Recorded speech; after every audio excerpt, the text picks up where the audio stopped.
We come to myth 5, which means that we've shifted over from the first bundle of 4 to the second. And there'll be 3 bundles of 4 presentations that will make a set. And because we put an interval between sets, those sets then become phases. And once one has a paired phase structure, you've digitalized learning. This will be the first time in history that learning has been digitalized and made available to all of the thousands and thousands of applications of mathematics and of science, as well as going back and combing through the integral ecology of the movement from nature to mind. It's very difficult when one works with polarities alone, as the recent past has tried to do, because it means that by polarizing, one gets a skew where your calibration is always one off, one away. The real calibration begins with 0, not with 1. The first number that occurs is actually 0 rather than 1, so that 1 emerges out of 0 and initiates another dimension to the energy. 0 will have a dynamic which is infinite, but 1 always then has an energy which is polarized. One of the easiest ways to understand this is the misapprehension of the Tao Te Ching and the I Ching. If you think that Chinese wisdom is there because it's yin and yang, which is a polarity, you are always going to miss the reality that yin and yang are a polarity within Te and have absolutely no traction in Tao. The Te is always unity, it's always one. And the polarized yin-yang are polarized within the one, within the unity of Te.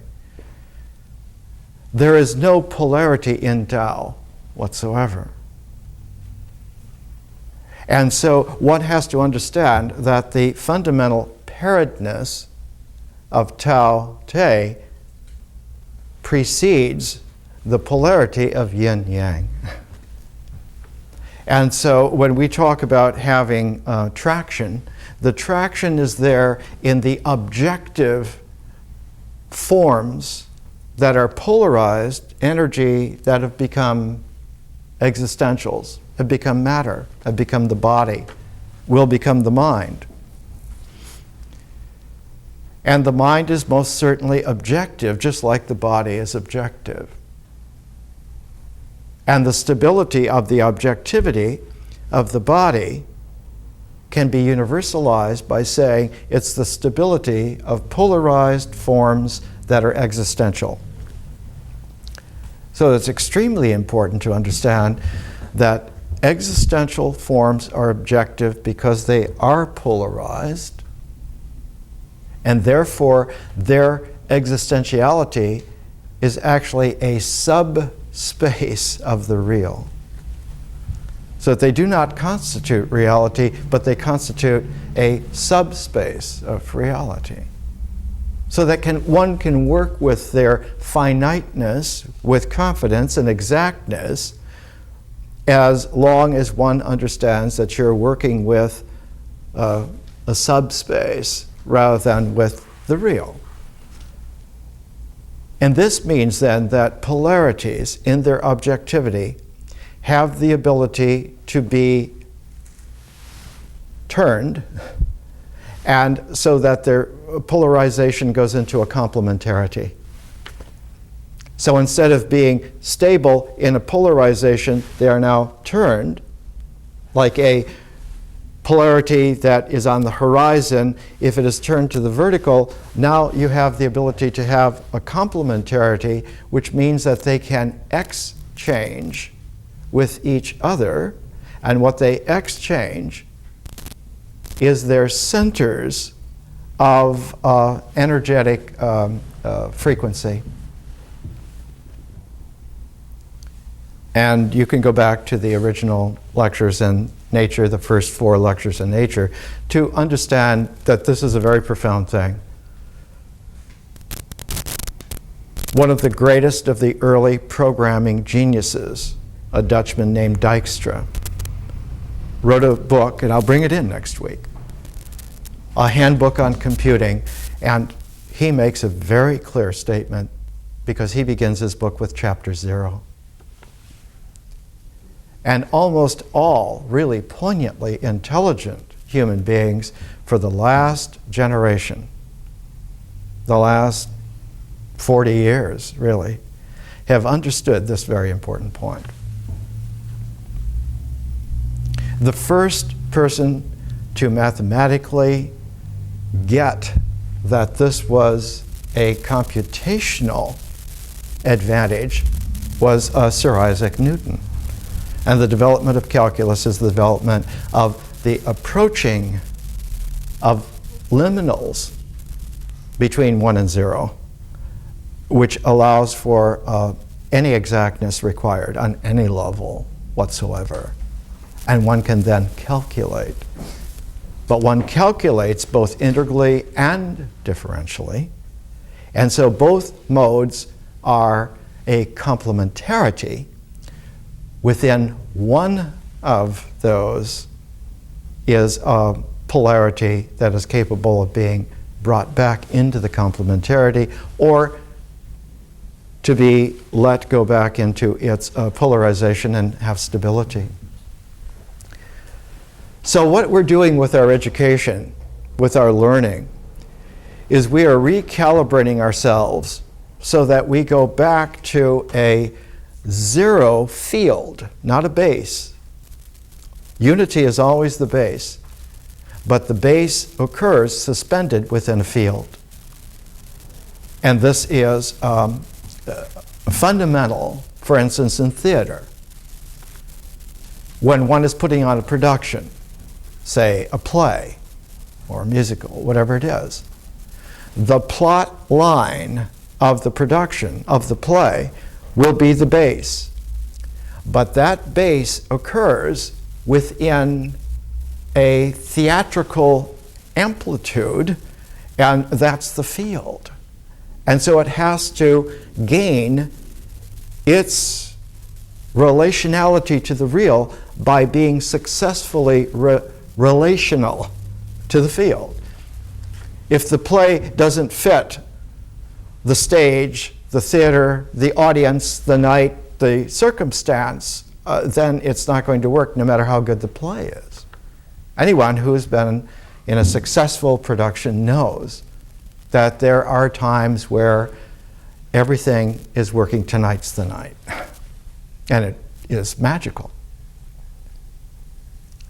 We're finding that myth is the phase will be established by the set of 12, by the 3 groups of 4 bundled together, so that the presentations in their set as a phase, because of the interval, giving it a tie back to the field. The intervals, the interval presentations, are the way in which one stops the polar stability of an existential objectivity and allows it to go into a relationality which is real. To go back to the theatrical amplitude Wallace Stevens once in a poem, The Idea of Order at Key West, talked about how the mountainous clouds out on the ocean accumulated into theatrical amplitudes, and it was there that one was able to see the sky and the sea vanish at their acutest together. Meaning that the sky and sea, which are polarized in an existential way, when they meet on a disappearing horizon, they are now in the realm of mysteriousness, of the field, the Tao.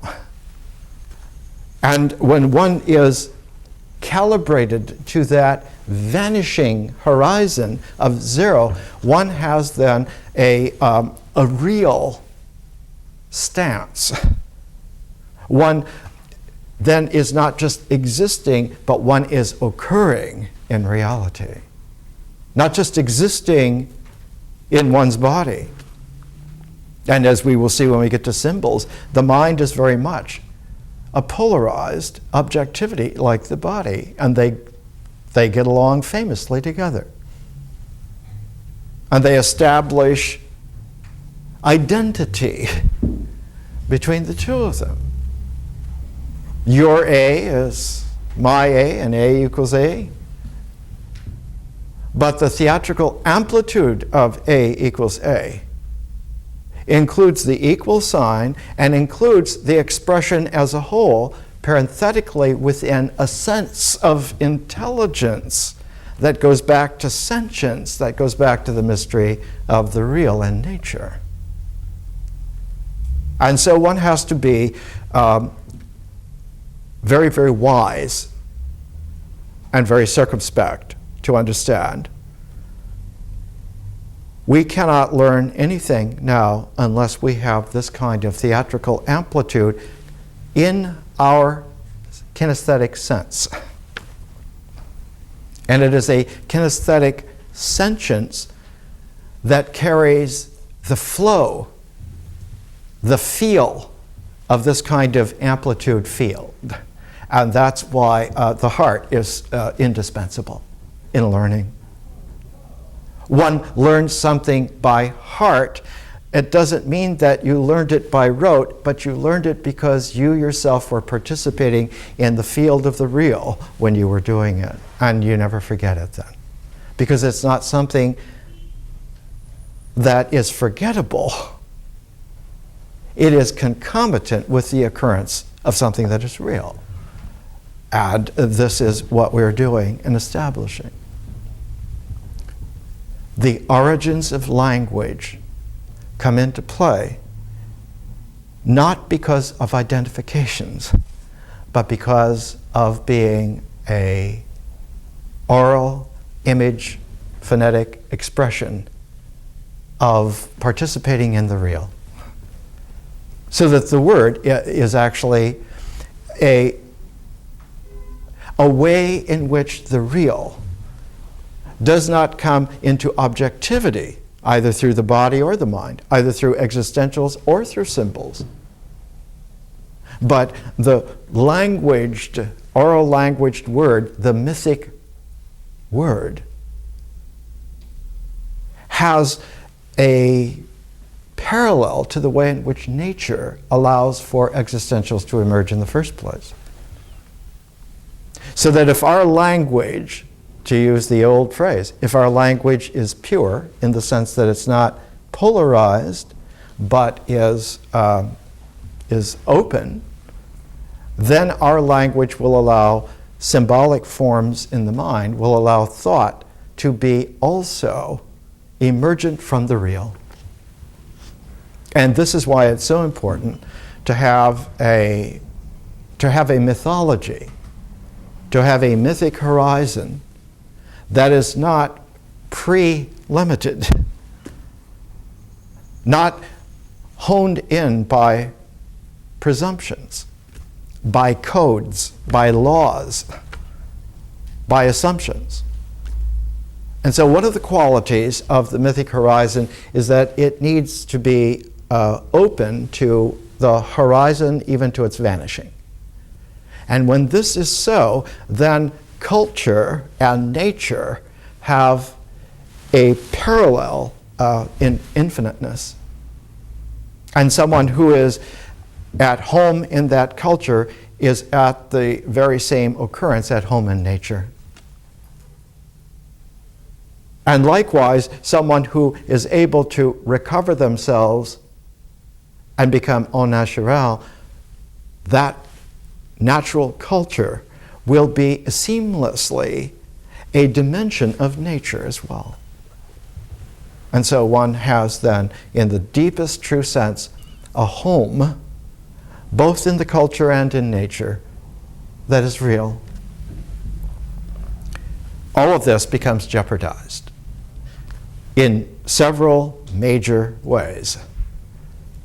One of the ways is to get lost in the power of the objectivity in the rituals.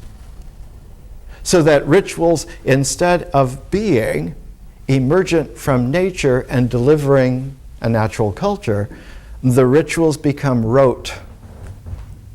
And when they just become rote, one becomes self-conscious about doing it right rather than just doing it right. Rather than just doing it. And one loses the sense. I was talking earlier to someone about how I used to, at 17, go from the University of Wisconsin in Madison and drive over to Lake Michigan to Racine, Wisconsin. And there was a pool hall there. And all the great pool sharks from Chicago would come up to Racine to practice. They didn't want anyone in Chicago seeing them. And just the top sharks would be there. And we would go and watch them, just to see them play, to see them get into their game.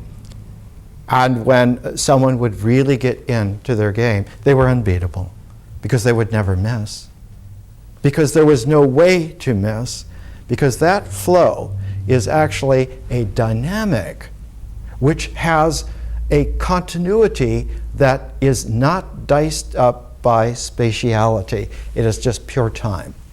It is time as a durée, as Henri Bergson said. And when you have time in its continuous flow like that, it actually functions not as time so much, but as timelessness. The better word is actually eternity. So that one's ritual actions now, while they are finite, they occur within an eternal amplitude. And out of this comes a mythic horizon that calibrates itself to eternity rather than to something that is limitable.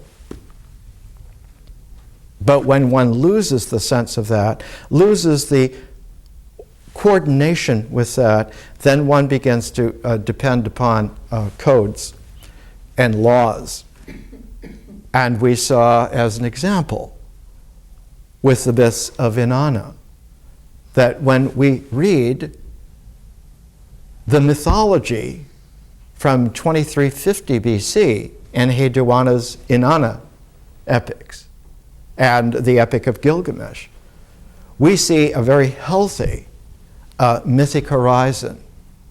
The mythology of that culture is very parallel to the way in which nature works. Inanna delivers life and love and fertility and defense of it in a real way. But within about 300 years, that whole mythic naturalness decays, and then all of a sudden one gets no more epics of Inanna, no more epics like of Gilgamesh, but one gets the code of Hammurabi. You must do this or you will suffer that. Tablet after tablet after tablet, and the Code of Hammurabi is one of the first indications that a new level of tyranny has occurred on the mythic horizon in human civilization. One finds the same thing in China. One finds in Lao Tzu in the Tao Te Ching, or in Chuangzi in his wonderful writings. One finds a flow of Tao that is charming, is unbelievable. And then when Qin Shi Huang Ti comes and makes everyone Chinese, named after him, Qin, then all of a sudden you have a tyranny that sets itself up and is co-opted by a power group that then established the Han Dynasty, and they established the Chinese civil service. Everyone will study these limited classics because Qin Shi Huang Ti had burnt all the other books and left only just a handful that he and his organizers controlled, and so everyone will be schooled, everyone will learn, everyone will identify themselves in this limited set which we control. And so one gets a pseudo-mythic horizon. Experience is no longer natural, and it no longer has a traction with natural rituals. Now everyone has to be sure to learn how to toe lines rather than to dance. And that particular structure in Chinese history lasted until 1911 AD. It lasted for 2,200 years. So when these things get emplaced and embedded, one finds a stricture upon the mythic horizon, and that's the first place that it shows up, is that experience now is corralled. And always the promotion is, we need to corral this because there are dangers out there, and we have to protect ourselves against it. There are terrorists out there, so all civil rights need to be suspended. It is an old flaw. It's an extremely old flaw. And what we're trying to do is to apprentice our sense of appreciation to the flow of experience so that the imagery is natural, that the language has a experience quality which is able to go back to nature and find a flow with it, go back to real ritual objectivity and find a connection to it, and allow for symbolic thought to come directly then out of the development of the mythic experience, the feeling-toned language that flows with nature, and that the mind in its symbolic thought now is also natural. When the mind is natural, ideas have a certain quality. They're jewel-like in that they're all the facets, no matter how many facets there are, will all have a kind of a latticed structure quality so that one can learn what that structure is and cut raw experience into refined thought, which will keep it. It's still a jewel, but now it's been cut into the gem. It's not just the raw jewel, it's now a gem. And one of the qualities of a gem is that its cut, latticed structure is no longer polarized in a limited way, but all the polarities are brought together in a juxtaposition that is literally kaleidoscopic and allows for a transformation to occur. And the natural mind is open to the transformation of vision and consciousness, literally quite naturally.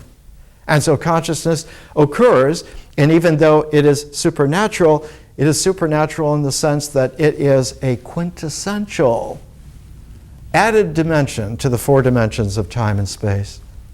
And because consciousness as a quintessential fifth dimension, one now has conscious space-time, occurring as a new field of the real. And it is out of that new field of the real, the five-dimensional conscious space-time, that the form that emerges is that of the differential person. And the person in no way is an individual.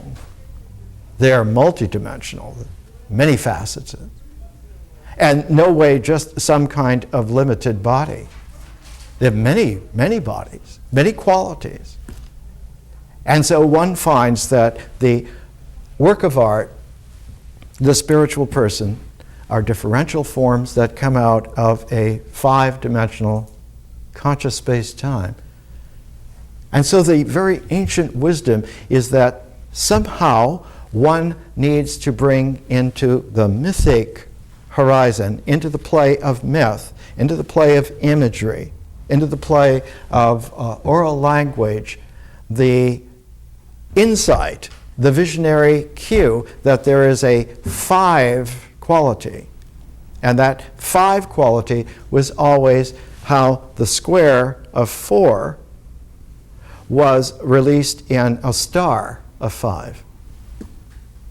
And the most ancient way in which that was expressed about 40,000 years ago was the human hand. The human hand is the first star, the 5 quality. And it is the mobility of that star that allows for it to be cut to openness. And so one finds in Paleolithic art of even 40,000 years ago, one finds handprints at certain junctures in Paleolithic cave art. And those junctures where those hands are presence points. They're points of five-dimensional presence that one now is participating in the natural real, the cultural real, and the visionary conscious real, all three at the same time. And so it's 3 fields that not superimpose, but which interpenetrate together so that they have instant communication in a complexity that isn't oneness, but is infiniteness. And so one has a kind of a Zen-like quality of consciousness which is purely natural, and at the same time the cultural field of the mythic horizon is both conscious and open, both mysteriously natural and transcendently alert. But when one does not have that kind of scintillation, that kind of jewel mind, when the mythic horizon gets gunked up, then one finds not only codes of Hammurabi, but one finds the depths of superstition that the supernatural is dangerous. One has to watch out for this, because we don't know all about them. We have to find a way to protect ourselves from them. And so the protection against the supernatural, it is now something that is not vision, but it's like witchcraft. It's demonic. And one has to be very circumspect and cautious now, not to be open, but to be protectively limited. And now the mythic horizon goes back and seeks to dominate the rituals so that the rituals are going to be safe for us and protective for us. And because it's very difficult for experience by itself to do this, it enlists the mind to enforce this. And so the mind, instead of making ideas, makes doctrines. Instead of having a whole tapestry of ideas that would flow together as a open symbolic mind, now one has an ideology. There has to be one idea that controls all the other ideas, and those ideas control the rituals, and thereby we put brackets around experience so that it will be such and so, and never go outside of that. from fear of punishment, even to death. So that myth now becomes a very problematic field. It is both full of promise and full of peril at the same time. And so one finds in mature mythologies all over the planet, since Paleolithic times, one finds promise and peril together, swirled together, like the old French marbling paper used to do. It's all swirled together, so that one has to learn now how to cope with the peril at the same time as to discover the promise. And one of the great mythic expressions of this is in one of the books that we're taking now, Sir Gawain and the Green Knight. I used to use the Penguin Classics edition 40 years ago, but I shifted in the 1960s to Marie Boroff's great translation, Sir Gawain and the Green Knight. It's available in a paperback, and she is a magisterial poet in her own right, from Yale originally. There's also a translation in the Oxford World's Classics that came out just a little while ago, about 5-6 years ago. That's very good. What's interesting about Sir Gawain and the Green Knight is that there was only one manuscript of it in the entire world that was handwritten by the author, who lived in the age of Chaucer.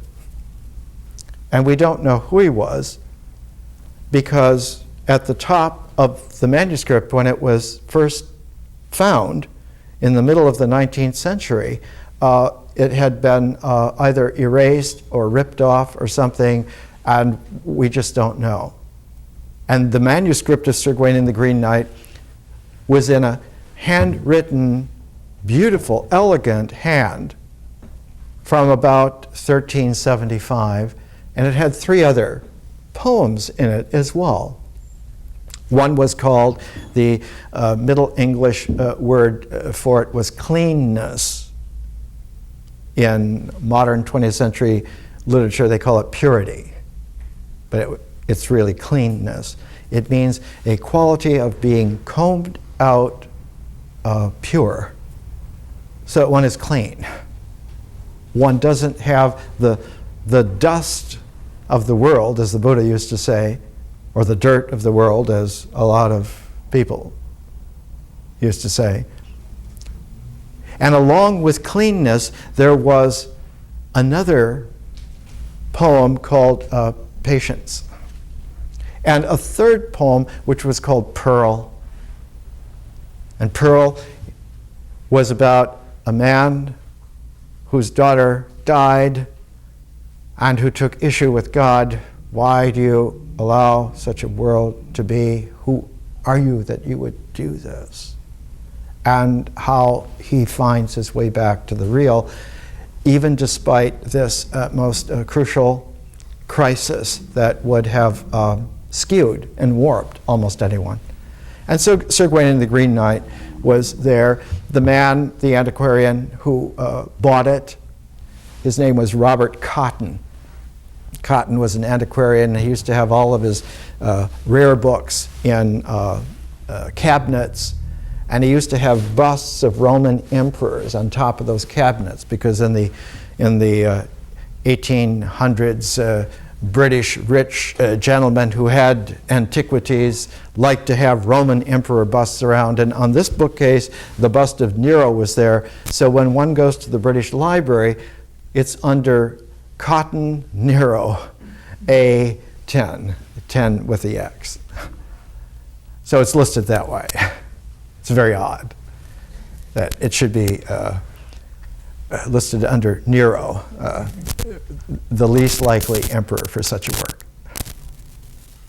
What is curious is that whoever it was that wrote this was the most sophisticated, mythic sentience in the 14th century. And the 14th century at that time, it's called the Age of Chaucer, but it is the age of Middle English excellence, And for that, one has to understand that English had a long history up until the 1300s, 1370s. One finds the Venerable Bede's ecclesiastical history of the English nation being written back in the late 600s. But the origin of English as a language of feeling-toned, heartful imagery goes back to the early 500s AD, the age of King Arthur.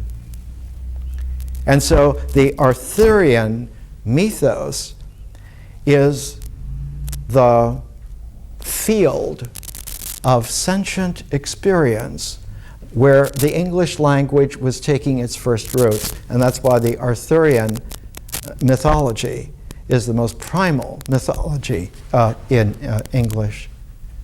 But the Arthurian mythology has several different complex levels to it, even at its origin. It has a Celtic quality. It has a mysterious British quality. And then it has a Germanic quality. And then it has a residue of ancient Greek quality, all wrapped up into a threshold of interface between the ancient Near East and the ancient North, and how they came together. And one of the places that they came together was the ancient boundary between Scotland and England, the place that is forever recorded by a wall that the great Roman Emperor Hadrian had built, like the Chinese wall, because the Roman Brits could never conquer the highlands of Scotland.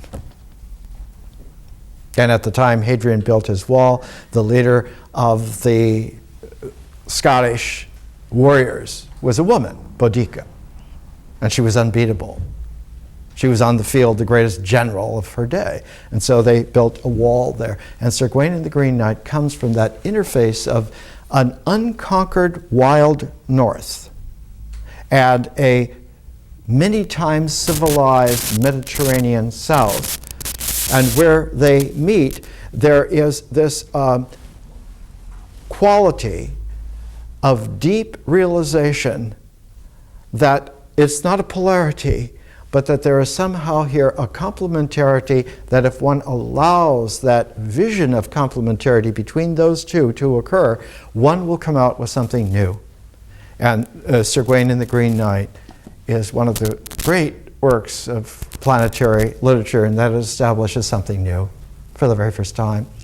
It establishes that in a deep, courteous, courageous, romantic love quest, the promise and the peril do not remain polarized but become complementarities if one sees it through with both courtesy and with courage. And that the courtesy has something to do with feminine love, and the courage has something to do with masculine bravery under combat. And that the two together, when they do come together, they are not in a quandary, but they are fertile. And so that the feminine courtesy and the masculine courage show a new way to be loyal. And it's that deep loyalty that was the core of chivalry. And so Sir Gawain and the Green Knight becomes the high point of chivalric sentience in the Western world. Let's take a break and we'll come back.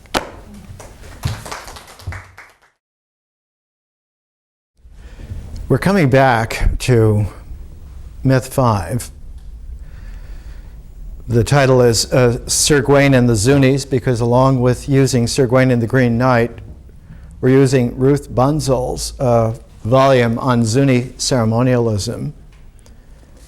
And these three articles, along with a fourth on Zuni Kachinas, appeared in the 47th annual report of the Bureau of American Ethnology, and the report is made to the director of the Smithsonian Institute, and this was published in 1932, and the studies were done 1929-1930. What's interesting about Ruth Bunzel is that she was always shunted aside because she was not originally a professional anthropologist at all. She lived into her 90s and became one of the most venerable figures in world anthropology. She was born in 1898, and she had finally gotten a college degree, and it was hard to find a position that she was interested in. And she became the secretary for Franz Boas, Columbia, who was the great figure who trained hundreds and hundreds of anthropologists and who set up American anthropology in such a way that figures like A.L. Kroeber and Robert Lowery were able to take American anthropology into one of the finest eras of any science that has ever been. Up until about 1920, almost all of Boas's students, the anthropologists he trained, were men. There are only 2 women. And then all of a sudden, everything changed, and from 1920 to 1940, almost all of the great anthropologists he trained were women. And it was a colossal wave of feminine genius that came into play because of an insight that Boas had. His insight by 1920 was that we are missing the whole feminine aspect to life. And there are many aspects to life and to culture, to ritual, to myth, that men are not party to that women do. And so he began to encourage women to go out into the field. And in 1920, this was very risky, not to mention risque. And one of the first women who went out in a very big way, Matilda Cox Stevenson, went out in the 1879, 1880s because her husband was in charge of the expeditions. And after he died prematurely, she carried on the work. And it turned out that she became one of the great encouragers, founders of women anthropologists in the world. And one of her big works is in one of these huge volumes of the Bureau of American Ethnology, over 600 pages on the Zuni. And she was pushy, as well as bright, as well as buxomly pretty, as well as courageous. And she set the tone for a great deal of the acceptance in the field that women can hold their own. One of the next women to go out there was Elsie Clews Parsons, who was independently wealthy, was one of the tall, statuesque, beautiful, genius people of her age, had written a number of books on sociology, critical of limiting the feminine gender, and then went from sociology into anthropology and eventually became one of the really great anthropologists, not having a degree, but because she was independently wealthy, she would fund a lot of people to go into the field to study. One of the first people that she funded in a big way was Ruth Benedict, and we'll be using Ruth Benedict's patterns of culture later on. Ruth Benedict, who was enormously beautiful and enormously self-conscious because she was sort of deaf in one ear, She had had a very crimped background. She finally, later in her life, got married, but it was kind of a loveless marriage. She was extraordinarily talented, and Elsie Clews Parsons was going to sponsor her to go out into the field, to go out to Zuni, do a reconnoiter. And she was going to take Ruth Bunzel, who was a young woman, who would become Franz Boas's secretary. And she didn't have a degree. She didn't know anything about anthropology. But Ruth Benedict wanted her with her in the field. And at first, Elsie Clews Parsons said, "No, I'm not going to send a novice out." Until she began to talk to Boas and talk to Bunzel and talk to Benedict and realized this is a very special woman, even as a young woman. So she went with her, but Boas said, "You're not just going to go taking notes for Ruth Benedict. You must go and do a project of your own. You must do an anthropological project." And he had always this list, they called them Papa Franz. He had this list of things that he would love to have somebody check into, and one of the things was pottery. And so the very first thing that Ruth Bunzel did was to inform herself, how do you do a reconnoiter in the field, and how would you look at pottery? And her book, The Pueblo Potter, has become one of the great classics of world scientific literature. The original edition is this one, published in 1929, but she did the field work in 1924 and 1925. And it is still held to be one of the great monographs of anthropological work. And she went into the Pueblo pottery in such a way that she pioneered several dimensions of research that had never been tried before. For one thing, she knew that she would not have the Zuni language command that she needed to get detailed information, so she made blank paper mache pots to take with her, and would have the Zuni put the decorations on these blank paper mache pots. So that she had all kinds of things set up. It was a scientific pioneering aspect. And also, she had this curious technique where she would go and she would quietly allow them to absorb her into their field before she would then tease out material. One of the great ways to appreciate her is to hear just a couple of paragraphs of her writing. After Zuni, she went down to Guatemala in Central America and did the great monograph on Chichi Castanango, and got along with the Guatemala natives just like she did with the Zuni. She never got along with university academics because they always said, well, you're not really an academic, you're not really an anthropologist. So she never had a position, she never had a chair, she had to teach extension courses. They would give her maybe a chance to have a course here or there. One of the world's greatest anthropologists. Here in her book on Chichi Castanango, 1952, she was at this time about 54 years old.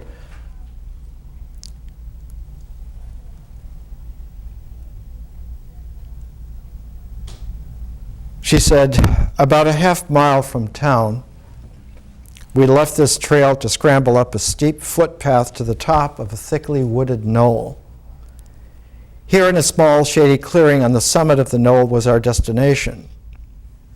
The shrine Turka, with its famous carved idol, its stone crosses, mysterious stone rings, and ancient mullers. The shrine itself is raised a few inches from the level of the ground and bordered with stones. At the back is a low wall of stones against which the sacred objects stand. In front and lower down is a hearth for burning copal, and further off another hearth. The floor of the shrine is covered with fresh pine needles. The old ones having been swept aside, all around the knoll is a litter of dried corn husks, the wrappers from the packages of copal sold in the markets and brought up to be burnt like candles. It was these corn husks that led one ethnologist familiar with the New Mexico Pueblo shrines to infer that the Quiche Mayans, used prayer sticks as offerings and, like the Pueblos, wrapped them in corn husks. It was an hour before sunset, and we were not the only visitors. A young man and woman, husband and wife, were kneeling before the shrine, and an old man was walking about, swinging an incense burner and declaiming rapidly and loudly. There were tall wax tapers burning at the rear of the shrine. Its floor had a carpet of fresh pine, thickly strewn with rose petals. On the hearth were the bright orange flame and thick black smoke of burning copal, the odor of incense mingling with the pungent fragrance of sun-drenched pine. The ritualist was undisturbed by the intrusion. Her guide was a Catholic priest, and a strange white woman. He paused for a moment to greet us, and the declamation rolled on, his voice rising and falling by turns, scolding and beseeching.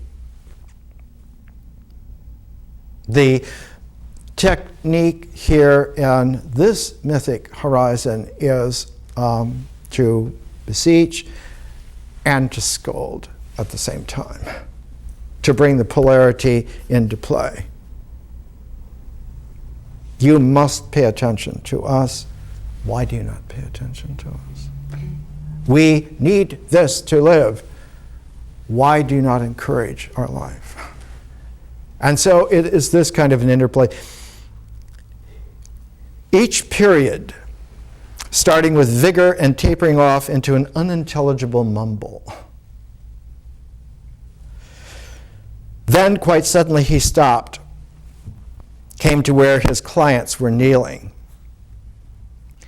He's not scolding and beseeching for himself, but for clients. They are paying him to do this. Because a great deal of ritual in a regressive situation is that one purchases, just like you hire an attorney, to plead for you, to argue your case for you, so that the mythic horizon is no longer natural, but has curled itself up and has come back to rituals that now are employed in a rote way. Someone who knows these rituals, someone who knows these myths that go with it, has bought them from somebody else, has purchased them. They have not emerged in their own life. They have been acquired as property. One now has this professional baggage that one can apply on behalf of customers, clients. They sat talking together, drinking from the bottle of aguardiente, standing on the altar. Then, after kneeling for a moment and crossing themselves, they left. What was the old man saying? I asked the priest. I don't know, but he was asking for something. Maybe someone is sick, or for his crops, or perhaps he's lost a pig. They're always asking for something.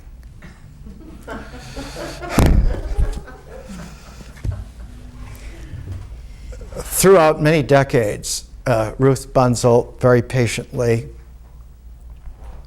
brought to the fore, just like in her first monograph on the Pueblo Potter.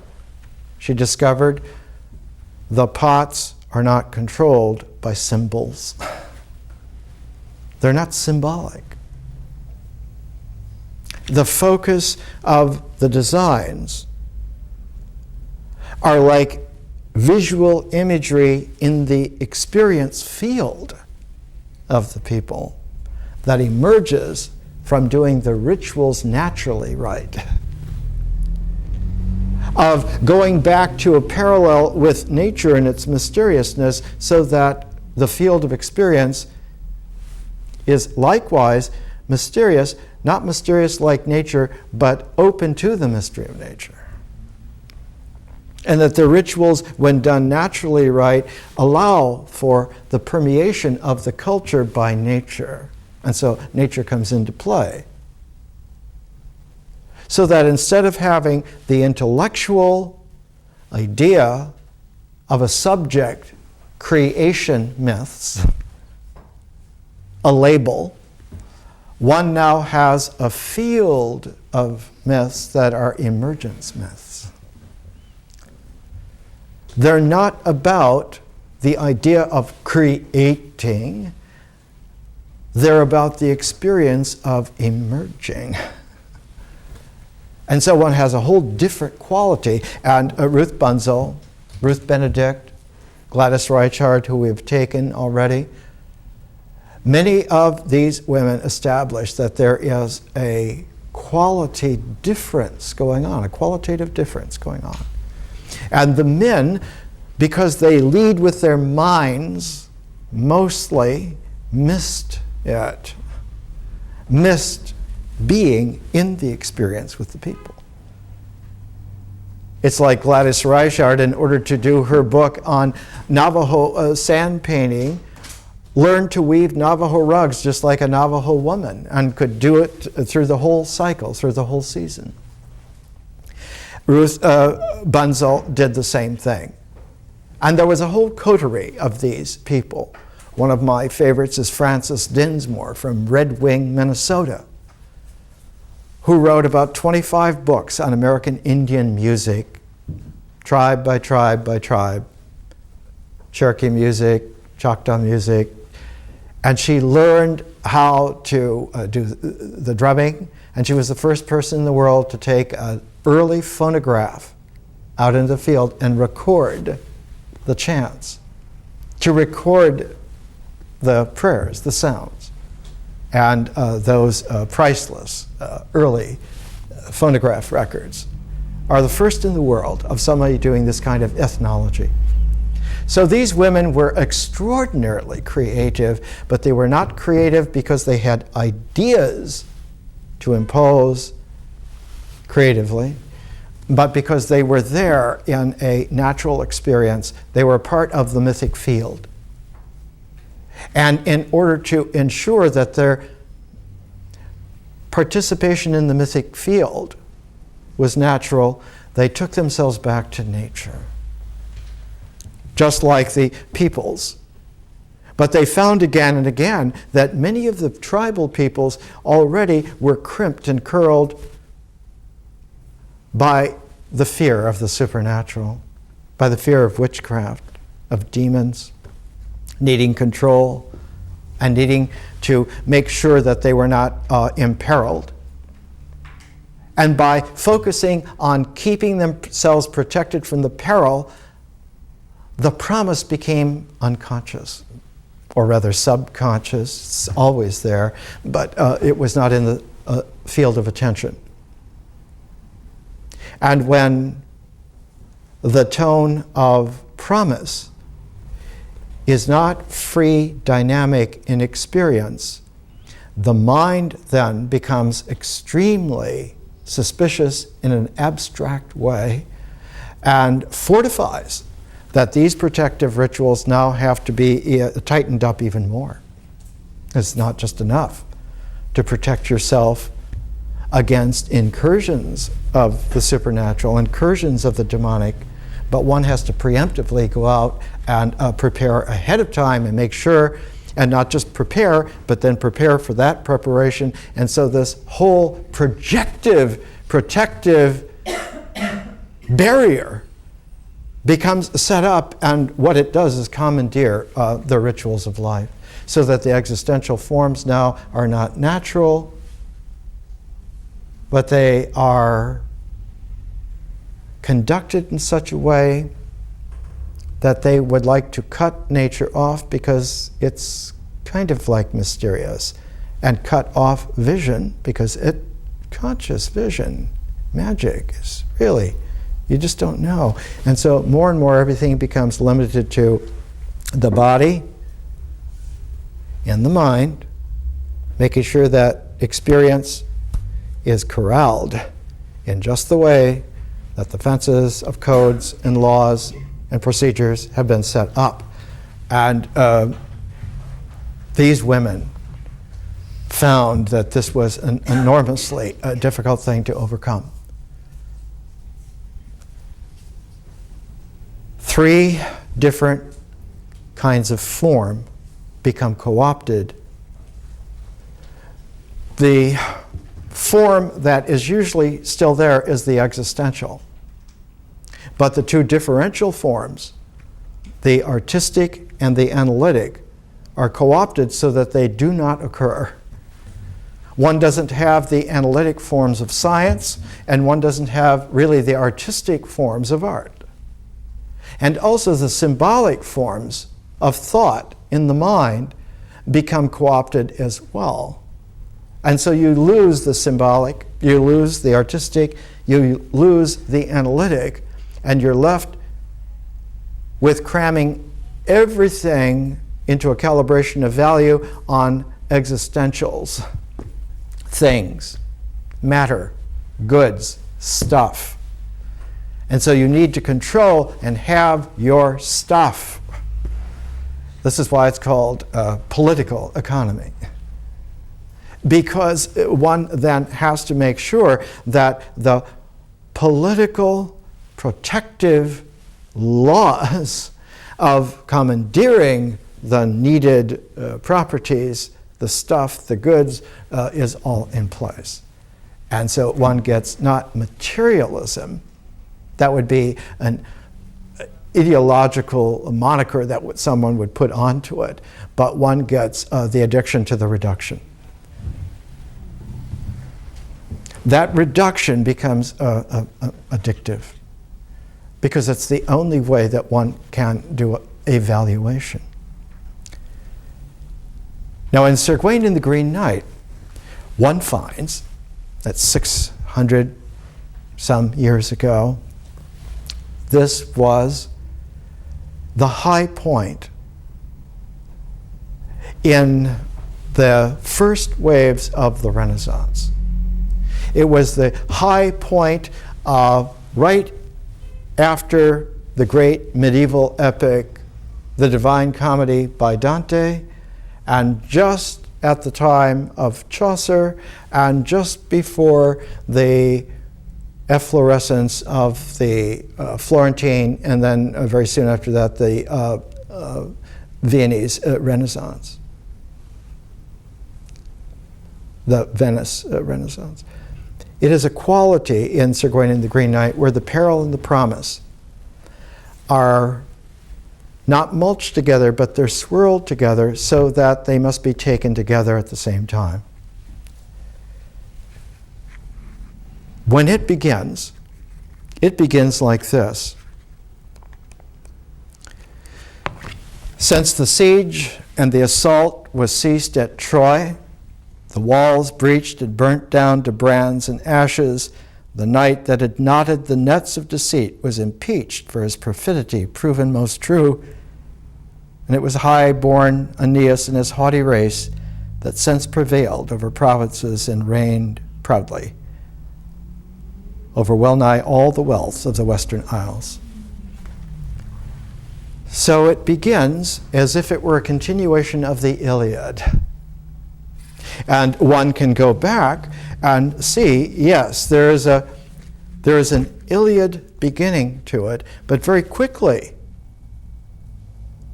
the anonymous author of Sir Gawain and the Green Knight, while he starts with the Iliad, he right away jumps to Rome.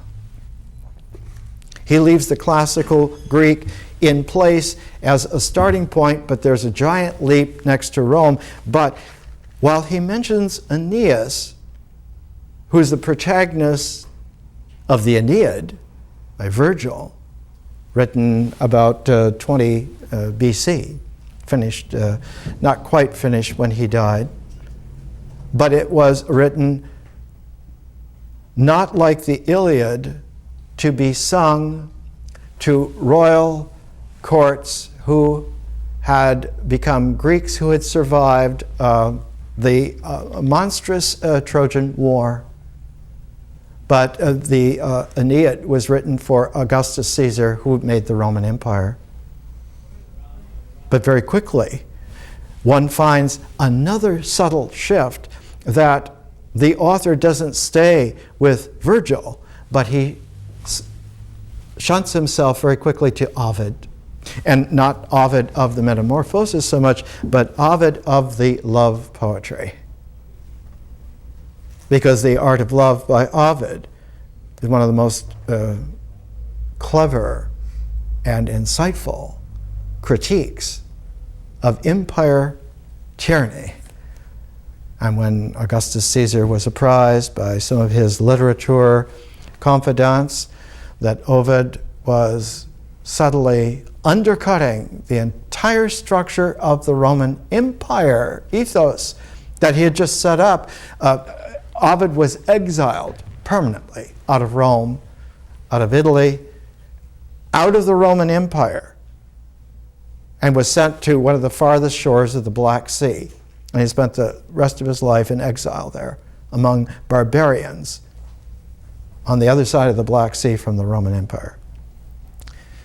Because he had introduced that along with the warrior courage of the masculine, the feminine courtesy of love is the only way in which a complementarity can be made out of that polarity. Whereas the Roman Empire under Augustus Caesar was founded that it isn't just Mars, the god of war, but we have to have Jupiter, who's the head masculine god, and then we have to have a third masculine god, and all of a sudden you have a Roman Empire where the entire mythology is all skewed to the masculine war capacity and does not include, has no relational respect to love. The only feminine allowed in the Roman mythology is Mother Nature, Tellus Mater. And she's allowed because she will raise the children, and she'll raise them the way that we tell her to. Oh yes, they'll have a mother. And she'll be bountiful for them, and they will grow up to be sieved and fitted into our empire the way we run it. And so the Roman Empire was a deep skew of a masculine tyranny, and Ovid challenged it. And for Sir Gawain and the Green Knight, even though it begins with the fall of Troy and the development from there to Rome, it very quickly shows that Ovid, if you follow that line of Rome, when the Roman Empire extends to the west, further to the west, and it comes to France, one comes to the France of Charlemagne, about 800 AD, and that develops over time into the France of the troubadours, who sang of love. And they were masculine and feminine troubadours. And out of that masculine, feminine troubadour singing came a new quality of literature, the literature of romantic love as the courtesy of the feminine love is brought into complementarity with the courage of the masculine warrior. And so one has a masculine warrior who is able to love in a woman's way, relationally. And out of that courtesy and that courage brought into complementarity comes a new quality of loyalty. One is now loyal to the real royal quality of life. One owes allegiance to a court as long as it is calibrated and tuned to the real.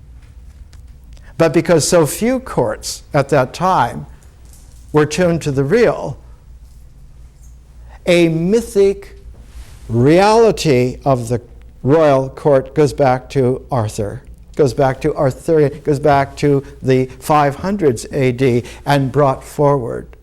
And the first people to bring it forward, coming out of the troubadour tradition, were the French Arthurian writers, and the greatest of them is Chrétien de Troyes. And he wrote 5 Arthurian epics that together make a French Arthurian star in the late 1100s, from about 1165 to about 1190. And Chrétien de Troyes sets it up. And the first of the 5 is Gawain, not Gawain, but Gawain, who is related somewhat, the Knight of the Lion. And the second, Clige, is one of the bases of Sir Gawain in the Green Knight. It's all about the precariousness here of love. And right away, Chrétien de Troyes, about 200 years before Sir Gawain in the Green Knight, he says, "This is written by a poet who has turned Ovid's remedies and his art of love into French, and wrote all these things, and especially here another tale of a young Greek knight of Arthur's lineage." And then he goes on from there. What is happening is that a whole series of mythological waves of cultural achieved layers is being shown in a complex mythology, and for the first time one gets not a historical sense yet, but one gets a mythological phase set, because Ovid, unlike Virgil, who went for the stable structure, Ovid is all about phase metamorphoses. He says a man's life always follows 4 great ages. There's an age of gold, and that comes into somewhat of an impairment through time to an age of silver, a silver age. And that becomes impaired, and one comes down the middle list until finally at a 4th age, one comes to cold iron. And Iron Age, it's kill and be killed until it runs out. And then there is a metamorphosis, a titanic revolution in the age, and a new age comes in, a new age of gold. And so hidden in the whole Ovid mythological ethos is that while there are metamorphoses, there are phases to the changes in the metamorphoses, and if you know where you are in those phases, you can better calibrate then what the cultural reality is and what its interface with nature really is, and what rituals can be trusted and what ones cannot be. And out of that parfait of conscientiousness comes a more alert mind, a mind now that is able to keep itself from self-sabotaging by prematurely identifying with the given rituals that are encoded, with the given legal structure that's in authority, with the given political economy that seems to be ubiquitous and necessary. All of a sudden there are gaps, there are chinks, and there are places of mobility, and one now has the ability of having a real adventure in life, in love, in combat. So that one has a new kind of mythology for the first time. Jessie L. Weston identified it best. She said, we have to call this the mythology of romance. Out of this comes a romance literature.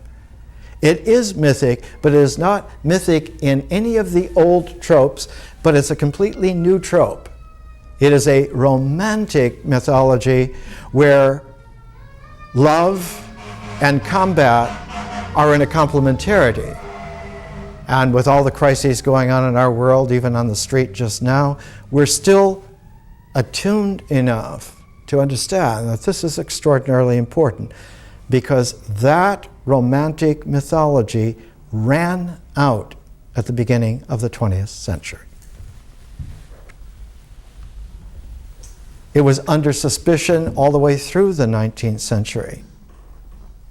And by the early 20th century, it was thrown out. It was debunked. You believe in chivalric love, they would say? This is absurd. You're going back to the Middle Ages. You're medieval. And in fact, it is people in the late 19th century who appreciated the medieval period, like the Pre-Raphaelites, like Tennyson, the Victorians. Yes, of course, we want to go back to the medieval. It's colorful, it's romantic, it's interesting. And here comes someone like Picasso saying, no, Cubism, get rid of this. And one has this abstract, caustic scrubbing of anything romantic, anything chivalric. The only door you should hold open for them is the prison door to put them in. And so one has in the 20th century, right at the time, not only that the women anthropologists were going out in the field and rediscovering nature and pristine cultures right at the last moment where they were still living like in a Paleolithic purity. And intelligent and sensitive enough to understand this. And at the same time, women like Jessie L. Weston were discovering that all of this Arthurian Grail material doesn't start in the Middle Ages at all. Now one can go back to the late classical period, and when one comes there, one can go back even to the pre-classical period, and finally one goes back to the ancient Near East, and finally one has to go all the way back to Inanna and Gilgamesh, thousands of years before. And that all of this is in play in a complex parfait, and that in order to understand and appreciate mythology, where our feelings are born, where our images are first emerged, where our language has its origins, one has to go back into this enormously complex layered interplay. And to be able to go into it not with some kind of intellectual predisposition to pre-structure it, but to go back with a sentience that is finely multi-layered and yet flows naturally. And flows so that one's own experience delivers a protagonist who is not the individual your mind considers itself to be, but the character that your feeling heart really inhabits freely. And so it's about freeing one's heart. That's what it's about. That's what mythology is all about. There needs to be a way to free one's heart to be real in the cultural, natural mix of things that allows for vision to come into play in a natural way, but differentially, and not be some kind of threatening supernatural demonic thing that one has to protect against. Because it's that very preemptive protection that seals the mind in its abstract confirmation of the superstitious ritual complex, and trapped in between that becomes the character that is now delimited to that circumscribed focus we would call the ego. And that's where egotism comes from. Somebody who is trapped in a very small parenthesis of abstract, encoded conviction that anything outside this is dangerous, so I just have to stay here. We're trying to learn not to do that, because we can't do that anymore. What is lethal is in there. It is radioactive. More next week.